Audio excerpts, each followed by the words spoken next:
What's up, guys? It's Anam Khan here once again. So recently, Meet Kevin has been getting a lot of heat because he sold his $20 million stock and crypto portfolio suddenly. After telling people to buy the dip for many days, he suddenly sold off everything. And then worse yet, he told everyone he sold everything a few days later, including the folks that paid for his $1,000 courses.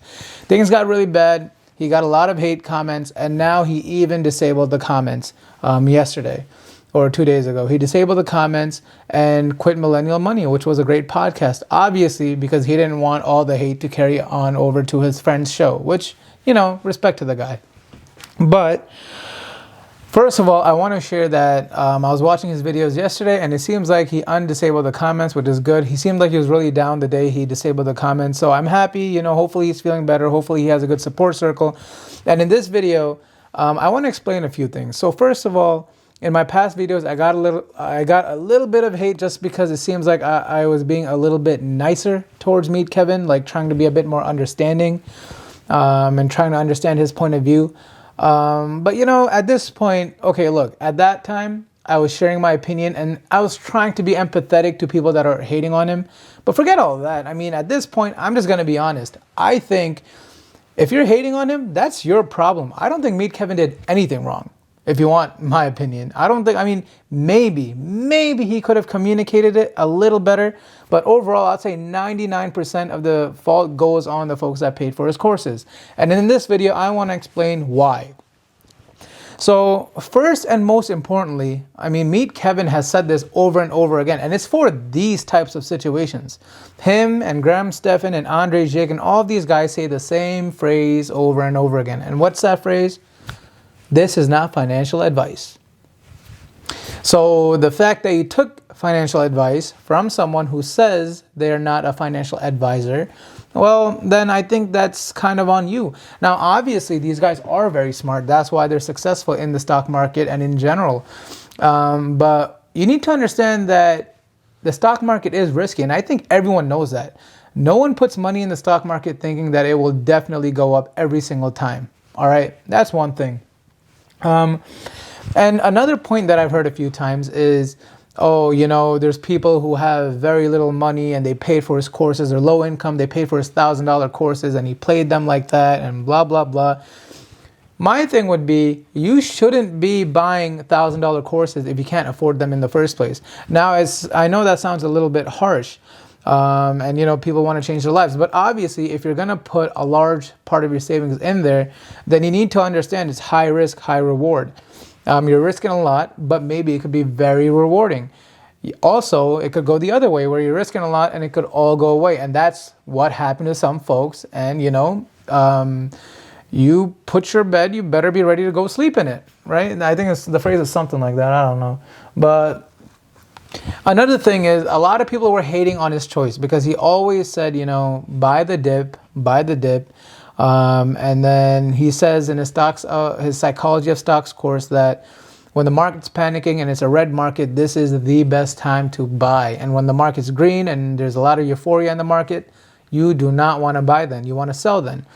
And it seemed really weird that at this point, when everything was crashing, he sold his stocks. Maybe he panic sold. I don't know, to be honest. Quite frankly, I'm not sure. Time will tell. But at the end of the day, you as a subscriber, as a loyal fan, as someone who chose to buy his courses, you buy his courses for this stuff. You buy it so you can know his choices, his inputs. And so if he is going towards one way and then suddenly something changes, maybe, I don't know, he has an idea or he changes his thoughts about something or one of the factors or parameters and he suddenly goes the other way, well, he's telling you he's going the other way. And these are the types of choices you pay for in his courses. Or else, you could follow anyone. You follow Meet Kevin because you want to hear his input. Now, if he suddenly thought the market's going to crash, it's a good time to sell, then hey, you paid for it. If you don't believe it, go pay for someone else's courses, quite frankly. If it failed and maybe you weren't happy with the decision he made, maybe you weren't happy with this communication, because let me tell you, there's a lot of people that are happy. At the end of the day, he was transparent. If you're not happy, then, take ownership. Maybe that was poor judgment on your part.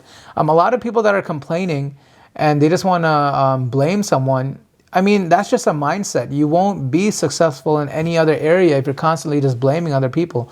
I don't think Meet Kevin's a scam at all. I mean, there's a lot of valuable input that he has provided me and many others. And I know a lot of people are going to have issues with that. Now, if you just started watching him like a month ago and then you bought his course and then, oh, everything just dropped. Oh, he was fake and he did this. Well, that's on you then. You should have done your research a little bit longer. All right. So now I want this.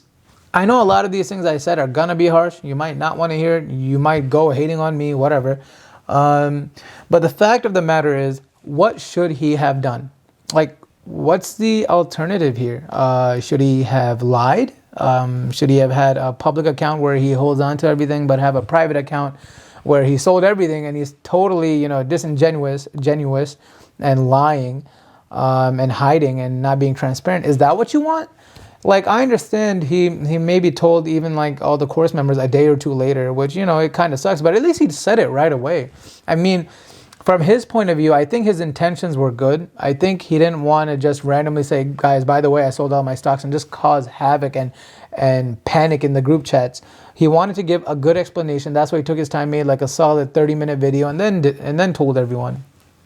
And the last thing I want to say is, if you were in his situation, honestly, if you were in this situation, you have a lot of people that follow you, you have a huge audience, you have an account, a portfolio with $20 million in stocks and cryptocurrency, and you do your research every single day, and the market's tanking, and it looks a little different, and you're doing your research one day, and you realize that maybe you did not factor in all the different factors like you should have, or maybe you miscalculated something.